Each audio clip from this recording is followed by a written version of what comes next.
Hello, AfterBuzzers. You are here to watch Man in the High Castle, Season 2, Episodes 3 and 4.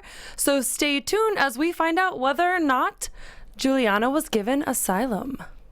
You're tuning into the destination for TV superfan discussion, AfterBuzz TV. And now, let the buzz begin.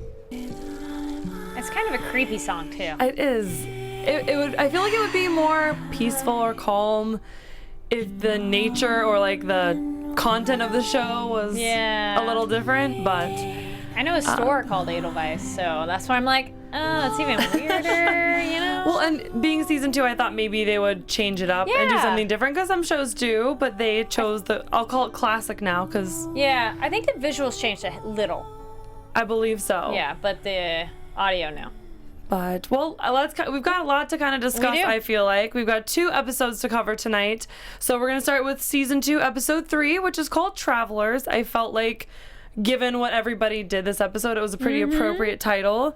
The first thing I guess I'll see, what were your kind of overall thoughts of this episode? Oh yeah, so much went on these 2 that I had to write down notes because there's so much that you have to keep track of. But I like that it's continuing to keep going full speed ahead. And I was gonna say, you need to introduce yourself because you weren't here last week. It's true. And Steve. That's so true. I'm back from season 1. Courtney Henderson. Of course, you can find me on Instagram or Twitter at Cohen, Couhen. And naturally, introduce yourself. What's up, guys? Kari Lane here, and you can find me online at Kari D Lane. And if you're watching this live, we are in the chat room. And if you're watching it later, comment down below. Let us know your thoughts on this crazy season. And we are only going 2 episodes at a time, so please no spoilers. Yes. It'd be really easy to binge this show, though. Oh my gosh. I'm like, no, just 2 and stop. It is. It's hard. Well, but it's hard in the reverse to you need to know keep what's going track. next. Yes. And for predictions, it's so much more fun to not know what's really coming next. Then we really couldn't do predictions, guys. Yes. So it's for your own good. I was telling her I left my notes at home, so I have it. I got a photo sent to me, so I'm like, oh yes, wait, what's my first note? Oh yes, the first note. My first note was I was so happy that they got back to talking about Thomas, and I wrote Dr. They called him like Gary, but I spelled it differently. I watch it with subtitles, so I'm like, how do you spell it? But the son is defective, and then he can't, and then later on he obviously can't kill his son. But I was happy because that was something that I'm like, they need to come back to that. From season 1. Yeah, because it was such a big thing. And I'm like, there's no way he's going to kill his kid. Right. But even though he's such a loyalist and is just... He's a family man. So, yeah. His family's first. Absolutely. The thing I would say, I feel like, which is pretty true, I feel like coming from season 1 into season 2, from the first 2 episodes and now... Ooh, I'm so sorry. It feels like nobody really has a plan. Nobody really knows what they're doing, which on one hand is like really fun to see because in a way you never know what's going to happen next. Yeah. But then on the other hand, it's kind of like, well, wait a minute. Like there's no sort of like method to the madness, it doesn't feel like, because everybody's just got no support. Everybody's just sort of grabbing for anything. And it's just kind of like... Okay, like I don't know. I'm ready to kind of see some teamwork again. Yeah, I feel there's tons of short-term plans, but no long-term plans. Well, and I guess that's what I mean by a plan. Like everybody's just sort of no like long game plans. So the ones I wrote, like Juliana's like, I'm gonna go try to get this political asylum, which is what we see at the end of the last episode in episode 2. So, but it's like she has no clue if that's gonna work. She's gonna like throw Joe's name out and hope that will do something. And as we see, it does something. I don't know that I would want to go through all of those examination testing. I mean, obviously, look at us, though. Like, we obviously wouldn't want to go be tested to see how Aryan we are, because we wouldn't do very well.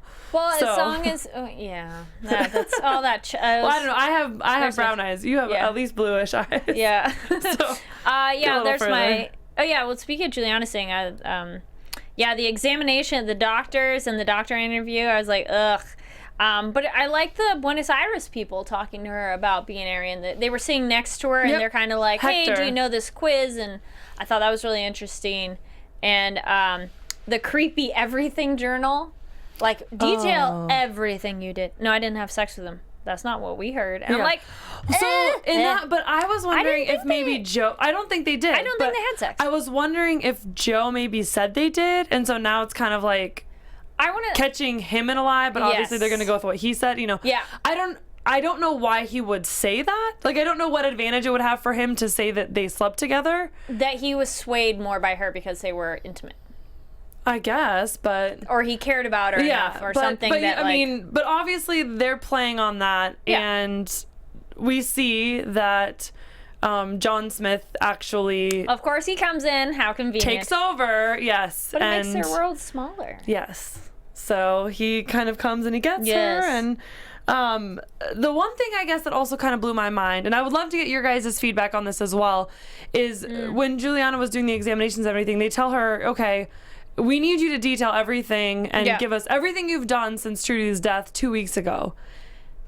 Does it not blow your mind that all of season 1 and so far through season 2 is only a 2-week time period? I don't think I'd even thought of that. Yeah. Because, like, you think about, like... So much has happened. How, like, you know, she goes to the neutral zone. Like, Joe has now been, like, in New York and back, and then now he's in Berlin. You know, like, they've all... I don't know. It sort of feels a little bit like not enough time... It's jam-packed. For all of the places some of these people have gone, and you know how long. I don't know. It feels like it was just 2 weeks. How long would it take to travel? They were like in the neutral zone. Yeah. You know what I mean? You think about. Anyway, that was just one of the things that just kind of blew my mind. Like, it's only been 2 weeks. All of this has only happened in 2 weeks. I hadn't even thought of that. So I have a note, and I'm like, and I don't know what it was, and then they were I said hiding Gary and why, but I don't know if that's referring to the doctor or somebody else. Gary, because I wrote that too. He's the only person for whatever reason that she doesn't name as part of the resistance. Right. But, I was like, why is she hiding him? And he tried to kill her. Yeah. So it's like, why would you? So I don't know. So, I mean, maybe that's part of, like, a long-term plan. Maybe it just, I mean, one of those things where it's like, well, he is resistance, so we're not going to go there. Like, ultimately, like, I still choose that side. So, but I honestly don't feel like Juliana's really on a side. I think she's just looking for the truth. Surviving. Well, yes. And now, surviving in truth. Because of what going to look for truth has done, now that she's just sort of in the survival mode, hence walking very quickly to asylum. Yeah. Hopefully. Well, the other thing though is if she keeps Gary as a like ace card hiding, she could always say later of like she forgot his name. Right. Because later Smith is like, you would have told me everything, like, right? She could be like, she's like, there was this person, I didn't know he's important, and with all the trauma I was going through, that's true. She could use it as leverage. Like, I mean, knowing her, she could even be like, you think I was going to show all my cards up front? Like, come on, dude. She could probably talk to Smith on that ground. Any of the other actors probably not so much. Yeah, no. Joseph. Yes. Joseph. Joe. In Berlin. Yes. Meeting his dad. Yes. Which... I always have mixed feelings. I mean, this sort of felt like straight out of a movie to me where, you know, like... estranged parent trying to make good, fancy party to impress him with all of his accomplishments, mystery girl, you know, beautiful mystery girl, like just, you know, it's just one of those where it's like, pretty sure I wrote like don't trust a pretty face or something like that. Right? So like, no, don't trust her. I mean, but she's not the only sort of, I won't say mystery girl, but you know, beautiful girl. She's our femme fatale. Well, we don't know about her. Come up. So where's the so her name's Nicole. I was like, I write chronologically, not by character, so I'm like, where's that note? Joe, it's the fancy party. I want to know the I can't always a pretty face. That was my so always a pretty face. He's always like her. But later moving into the next one though, Joe gets all the ladies. Well, he's a good-looking guy. You know, he just gets all the ladies. And it doesn't hurt that his dad is who he is. Yeah. So, which, it kind of seems like Nicole's really the only one. It's not like it's something he's ever used before to try to get girls. Not that he's even I don't think he tries to get these girls. Maybe that's how he gets them. He doesn't try. He's not going to try too hard. But are you Team Joe or Team Frank? Oh, I'm Team Joe. Team Joe all the way. I had to choose. I like Frank, but I think I like Joe's personality more. Definitely. Well, and Frank's getting more. I will say, Frank is kind of coming into his own where I'm like, okay, you're kind of a man. Yeah. Before with him being like, I was like, nope. No, I like Joe. But what did you think of the conversation with his dad? You know, finding out that, at least from his dad's point of view, he wasn't abandoned. His dad didn't leave them. That his mom was actually the one that left and kept them from having a relationship. Oh yeah, I believe the dad. I mean, that's me too. Classic tale too of, you know, mom takes the kid and like keeps distance. But if she really believes against the Reich, that totally makes sense to be like keeping him apart. Yeah, it's like there's that. Oh yeah, he's like, yeah, I didn't think you'd be speech making. Right. So I believe him. But from our point of view, he is brainwashed to believe the Reich is good, and how he talks about it. So Joe, I think even if he believes his father of being like, didn't leave him, didn't abandon him, he would still like nails on a chalkboard, or just be like, he can't take his father's like dedication to the Reich. Like that will always be. Well, Joe's never seemed to be gung-ho with that. See, and I would feel like he sort of has teetered the line. Like, he doesn't know what to believe. Doesn't now. After meeting Juliana, he's like, right. Because maybe. Before, I feel like he didn't have a reason to question it. Yeah. Like, and then his eyes were sort of open. Yes. And I guess that's why I've always sort of been more Team Joe, because once the opportunity to have a second perspective brought in, he kind of let that in and kind of, I don't know, pondered that, or like kind of let that meddle and changed his course. Yes. Whereas with Frank, he just sort of like you kind of did before. He just wanted to kind of keep his like narrow shutters on and ignore, keep his head down, which he even says in this episode, I believe. Oh yes, no. Like you can't keep your head down anymore. You say I didn't. I wrote that quote. I liked it a lot. I've kept my head down for so long, I forgot what it feels like to stand up. I was like, oh, I like that. That was good. He's like, no, I'm happy about the kill. That was good. Yeah, I know, and I love that. He's like, yeah. That's all right. I never felt this good in years. We didn't talk about... Oh, yeah. So Frank and Ed setting up shop with Childen, Robert Childen. Right. And they pay the Yakuza back. Yeah. I liked his home. Right? I love Childen. The shop owner dude. He's like one of my favorite characters. Really? I don't know why. He's just so adorable and weird and kind of kooky. Such a crook. But yeah, I kind of love that he was outed. Yeah. And again, that's one of those, like, there's no plan here. Like, this is just like... I don't want to die right now in this moment, so I'm just going to throw this out there and hope I get another day to try to figure out the next step. I got this. So now they're going to be creating this artifact. They're totally taking over Childen's home, which it's still so funny to me that the Childen fights so much of what Frank is trying to do, because he would be dead otherwise. So it's kind of like, dude, he needs a place to make this. Your place is the only place. He feels like he needs his own space, kind of guy. That he's of course. He's very particular. Yeah. Well, yes. Well, then that's also I was gonna say the other note I led into was how Frank now is really joining shop with the Resistance and talking to Gary and Lem. Well, but it's so funny because they try to like recruit him basically, and he's like, "Nah, I'm good." But then Sarah comes along, and it's like you said, always a pretty face. So Sarah, granted, the circumstances were a little bit different. You know, the Japanese army was gathering people to sort of take in response to two of their own being killed when Juliana was going to get her asylum. So it's so just kind of interesting, too, because I don't think Frank knew that that's why they were doing what they were doing. True. Like, you know, like, he didn't know that it was because Juliana ran to the border seeking asylum, you know, that whole thing. So it's just sort of funny how intertwined they kind of are. He learns that later. Yeah. Yeah, there it is. Later with Arnold Walker. And the Kempeitai, Inspector Keto and all that. That's when they reveal that Juliana fled to the Reich. Right. Yeah, so... Sorry. No, thank you. So, you know, but it's just one of those where it's like how intertwined they are, even without knowing it at all. And, you know, she writes in this letter, and I love the note. I feel like they're such a great couple, but they're just not right now. They're not good to be together right now. I'm just saying, or ever. Yeah. Well, him and Sarah. I was happy with that. That was later. I'm like, great. Yes. And Juliana, it's one of those, like, they were a good relationship, but it was just they're on two different paths that I feel like they were kind of just going through the motions. Like, they were just bored. You took the words out of my mouth. I was literally about to be like, I'm like, yes, thank you. Yes, they were. They were just kind of like, just living their life. Like, that's just what you're supposed to do. So that's what we're going to do. We're going to keep our heads down, and now we're not. Yes, there was and then they're trying to figure out the man in the high castle. Oh yeah, and then Juliana, that was the doctor, sorry. Juliana and John Smith, and then I think he's using her. He's using her to get to Joe.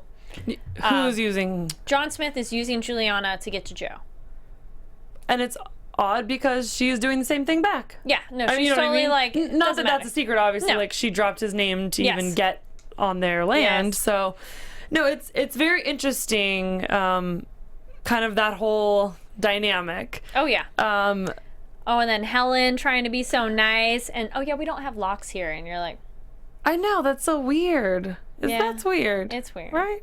But I think it's one of those where it's like, well, it's semi-communism in a way that you help, but they have that sense of really helping each other and equal betterment. So it's you don't want to hurt your other because that's like hurting yourself. But I feel like it's also just, if you can't lock your door, then you realize no space is truly your own. And so, like, we could always find out, you know, like, she can never keep hiding. She could never, like, hide a film or, you know, like, there's nothing. And it's not like they took her lock off. Although that would be interesting if we found out later, you know, oh, there's no locks here. And it's like, only her door didn't have a lock. Yes. Which I don't necessarily think is the case. But, yeah. So I just want to know how many people defect, too, because it seemed like it's not unheard of. Well, no, I mean, if there's like a whole government legal process for it, but it sounds like, I mean, because it's just, I wrote down, you know, that Thomas has a congenital disease that ends up, it weakens your body so much that you end up paralyzed. And so obviously at some point there's no hiding Thomas's illness. And I mean, I feel like at that time there was a lot of that where they just didn't have the modern medicine that we have today to handle, you know, and so it could be any random spectrum of things that, you know, I mean, because you think about anybody that's born with some sort of disability or like polio. Like, we have a vaccine for that. Right. Not back then, you know. So that kind of a thing where they just didn't know what to do other than kill them, which I'm glad that has evolved. Yeah. But weren't there some people there were adults who had it, but they didn't get rid of them. It's more like if you discovered it, then they eliminate you. But that just sucks of like, if you're, I mean, okay, this sounds horrible, but it's like, if they discovered it in infancy, it almost makes sense to like kill a baby who hasn't like had any sort of life yet versus a like adult who's lived a life and like, we need to kill you right now because you're defective. That just suck of like, but you couldn't understand all that. Well, some would argue you couldn't understand though, and that's part of why they need, like Thomas, obviously, like the disease that he has, it hasn't taken his mind. Oh yeah, if it's a mind one, that's a different thing. Is it this episode or is it the second one where he has the cup? Yes. So he knows. I mean, he's like slipped on the stairs. Like he knows something's up. I mean, he hasn't been seeing a doctor for nothing. I think the cup was. But I think for him it was one of those. Yeah, where it's like I can't even pick up a glass of milk. Really? And he knows something's off. Yeah. I just want to know if he's going to talk to his dad about it. So I bet so. I hope so. The fishing trip thing crushed me. I mean, I know you brought it up, and I'm glad he didn't kill Thomas. Yeah. I'm not surprised, though, because there was that moment where the doctor's like, well, I'm the only one who knows. And I'm like, oh, you just signed your death sentence right there. Because it's like, and you're dead. Yeah, so you just gave him the ability to kill someone. But at least told John Smith that you're the only one that knows his son is sick. The way it was, though, it kind of seems like a quick euthanasia. You know, it would be a painless and quick death, at least. So it seemed it. When the way you would do it, when he killed the doctor. Yeah, it seemed, I mean, obviously, in the moment he didn't of shock, struggle, kind of a thing.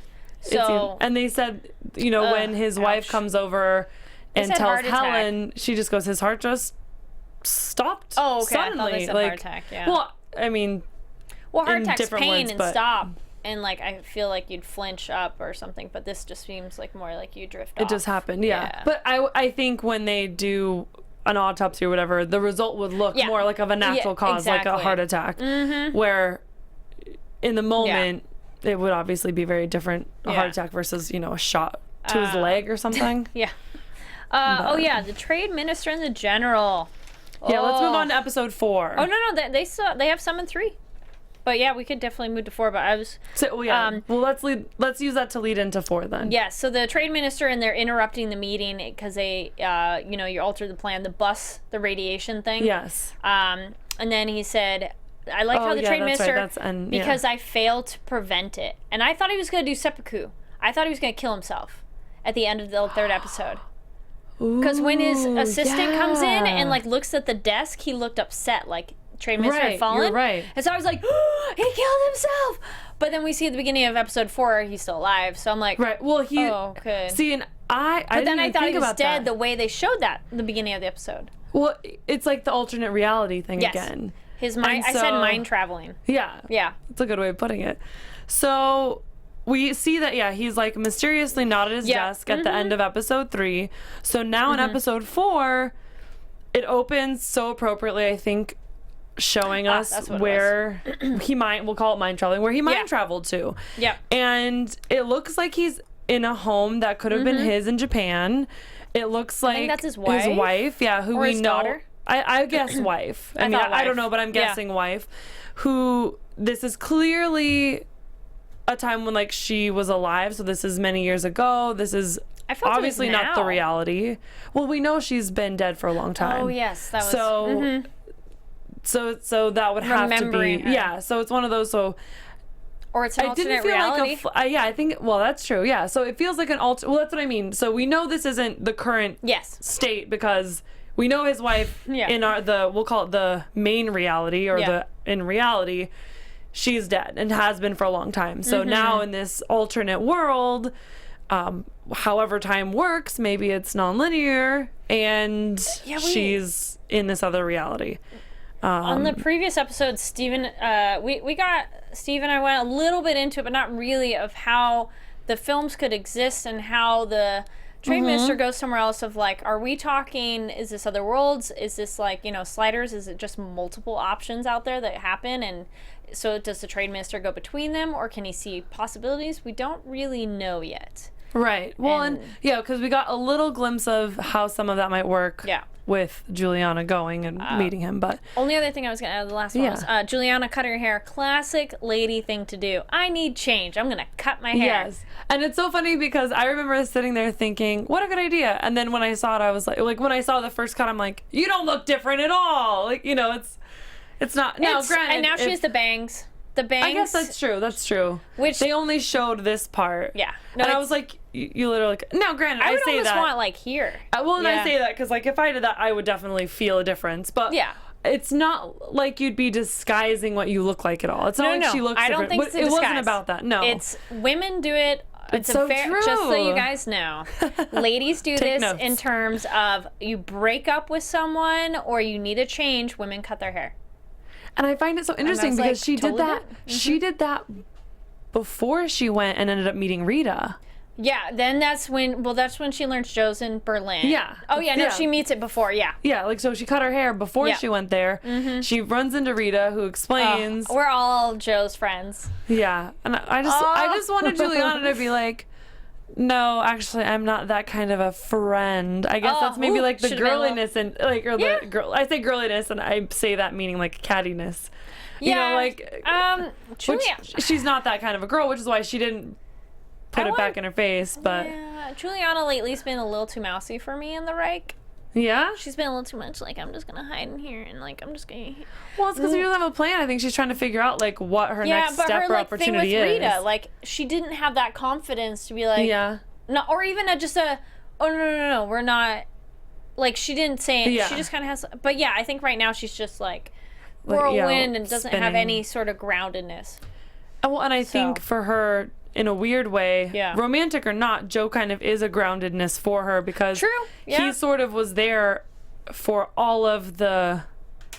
Ever since she kind of had to go into that survival mode with looking for truth, he sort of has been the constant, and now he's not, and she's looking for a constant, and it just so happens, she's looking for Joe. The other thing this kind of leads into later at the end, but with Mrs. Smith, how did, when she learns that the doctor's dead, how do you think she knew that Smith did it, her husband did it? Because I was like, how did she know? I think she just... Because Thomas says yeah, I saw him the other day, but how does that equate to my husband killed him?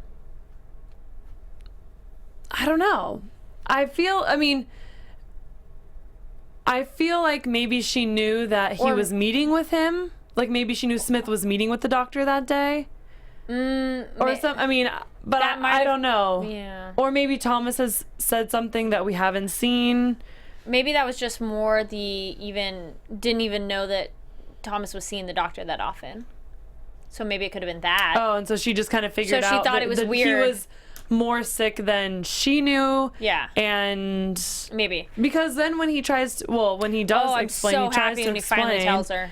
Oh, thank goodness. What did you think about her reaction, though?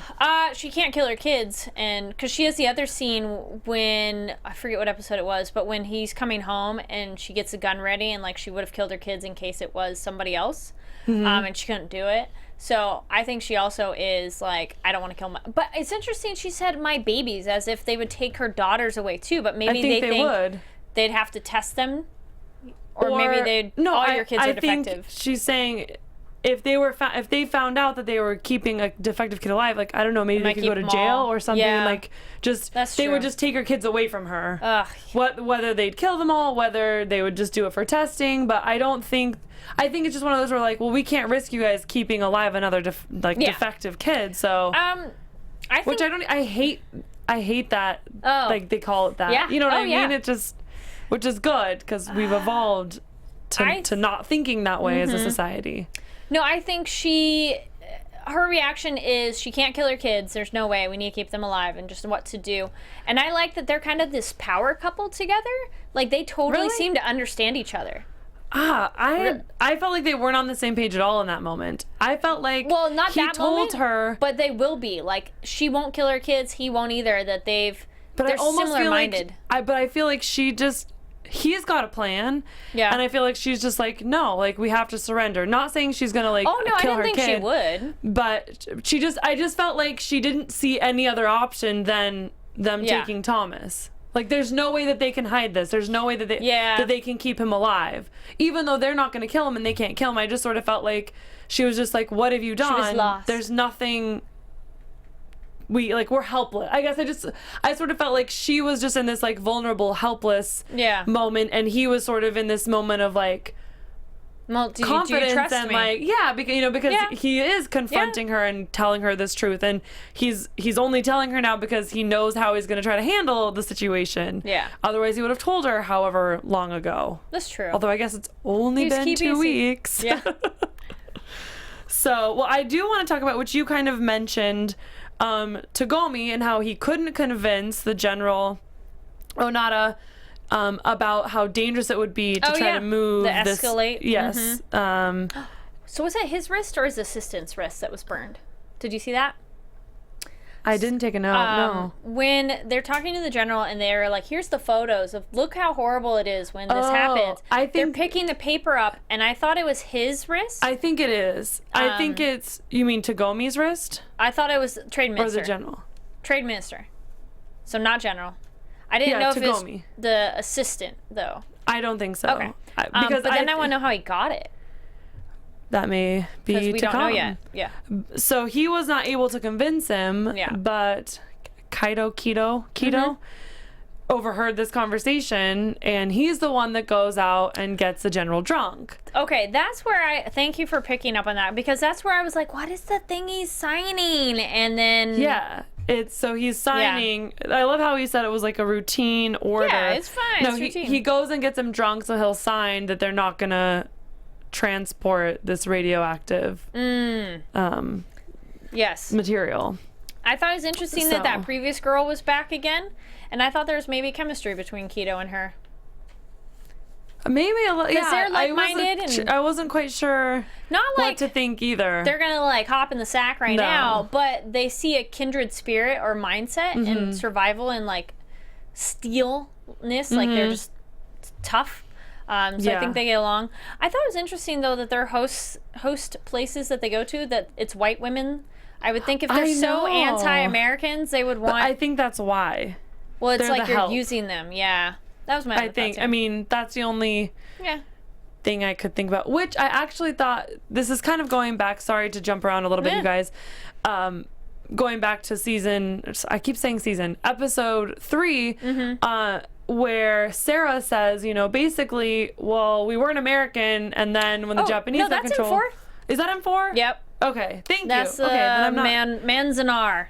Yes. They're stuck in the middle, the Japanese, and talking about the difference between being Japanese and Japanese American. Yeah, and so, and I mean, I wasn't alive at this time, and obviously this is a alternate, like a fiction, alternate history. Somebody said that one of the, oh, there we go. Thank you, chat room. Somebody said it was his assistant's wrist. Oh, yeah. Thank you. Then I want to know why the assistant had those burns too. Either way, whoever's wrist it was, I'm like, who has it? But if it sounds like okay. Yeah. Thank you.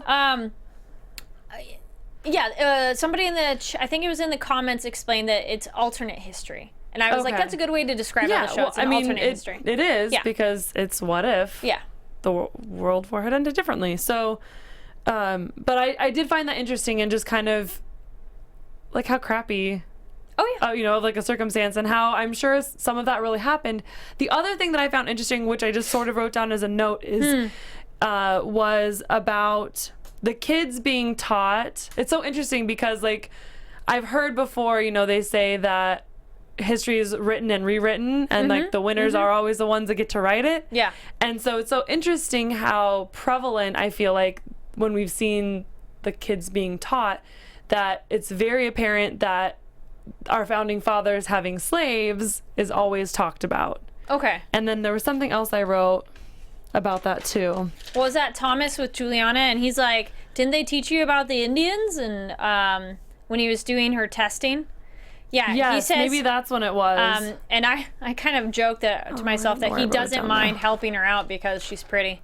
Because it was like, do you want to help her? And he's like, yeah. Yeah, I do.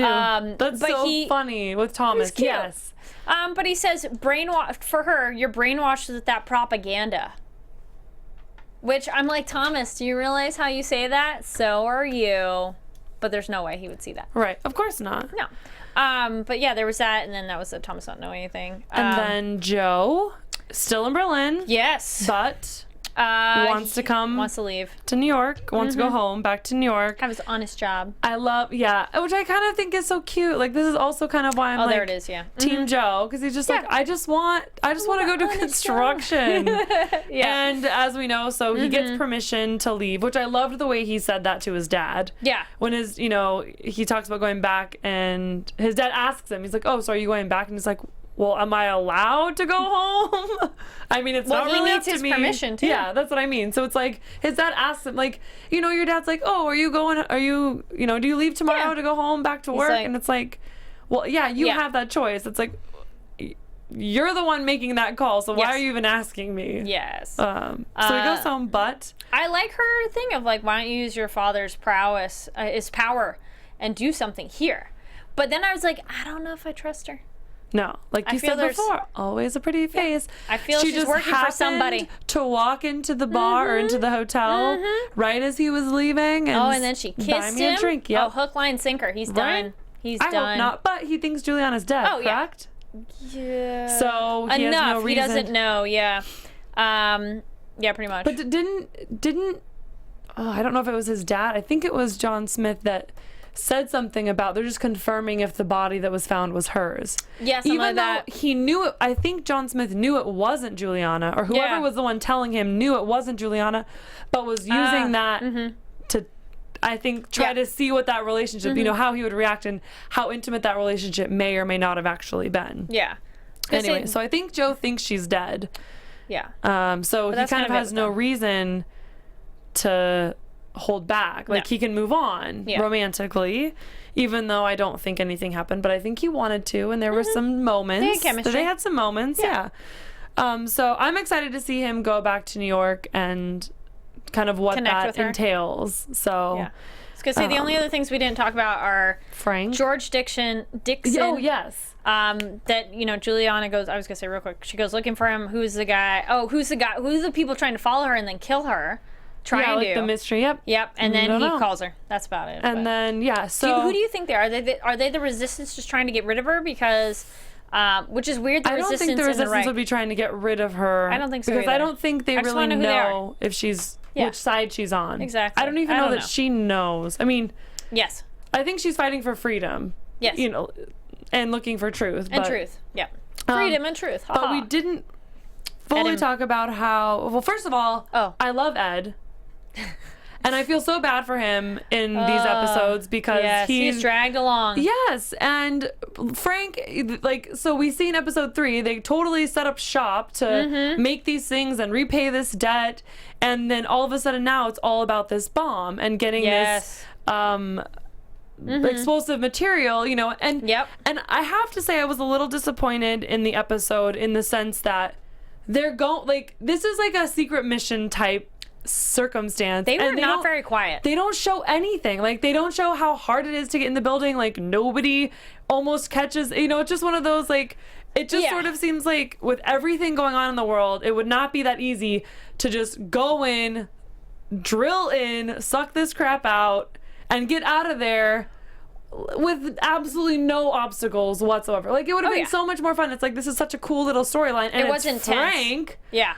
And there was like a moment or two, you know, when he's drilling where it's like, oh my gosh, is he gonna... That was about the only tension. And I just felt like... Sarah's walking around upstairs with her noisy shoes, and they're drill, and I'm like, they're really loud! And like, nobody catches them, but they get it, and then... it worked, and OMG, Sarah and Frank. Someone was asking for shipping relationships. I'm happy for Sarah and Frank. Me too! I want that to work. Yeah. That's great. And they were like, we're going at it now. I love that. I mean, hey, in a time like that, what else? We just survived. Yes. That's the excitement. So, but I was a little disappointed that they didn't show that there wasn't anything more to it. It just sort of happened, you know. And they walk right out. And there's no obstacle whatsoever. And then poor little Ed is like sent back. He's like, okay, to go. I'll give you a ride home. Yeah.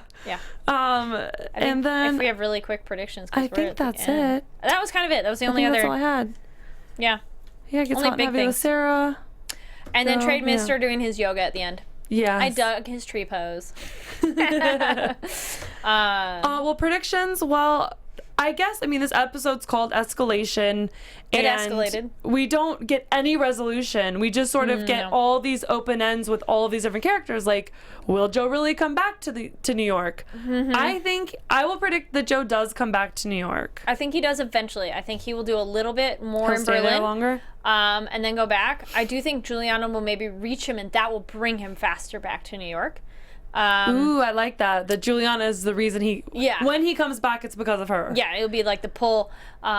Frank and Sarah are going to continue being the resistance. Yeah. Ed hopefully does a little bit more because poor guy. I'm also going to predict that Ed on his own has to figure this whole debt thing. Yes. And that it's because it's up to Ed to solve it, to like make the debt, to get the payment on time. But I wouldn't be surprised if they don't get the payment on time. And then Trade Minister and Keto hopefully will do a little bit more together. Yes. I think that's kind of it. That's good. Yeah. Yay! Woohoo! Well, thank you guys so much for joining us. As always, tune in. We'll be back next week with episodes 5 and 6. Hopefully Steve will be back with us. Sounds like he should be. You can find me on Instagram or Twitter at Cohen, Couhen. And you guys can find me online at Kari D Lane. That's Karidlane. And a quick little shout out to Paper Ronnie for this lovely scarf and this kind of, speaking of yoga tank. Very comfy. And check out their stuff on Instagram. Yay! So thank you guys. Have a See you good next night. week. Bye. From executive producers Maria Menounos, Kevin Undergaro, Phil Svitek, and the entire AfterBuzz TV staff, we would like to thank you for listening to the AfterBuzz TV network. To watch or listen to other after shows and post comments or questions, be sure to visit AfterBuzzTV.com. I'm Sir Richard Wentworth, and this has been a presentation of AfterBuzz TV. Buzz you later. The views expressed herein are those of the hosts only and do not necessarily reflect the views of AfterBuzz TV or its owners or principals.